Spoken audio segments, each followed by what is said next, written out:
ఏ ఇల్లు ఏ ఇల్లు ఇచ్చుడు ఇల్లు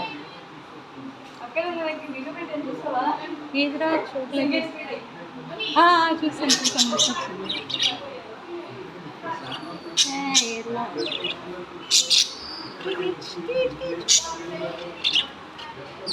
క్లియర్ పట్ట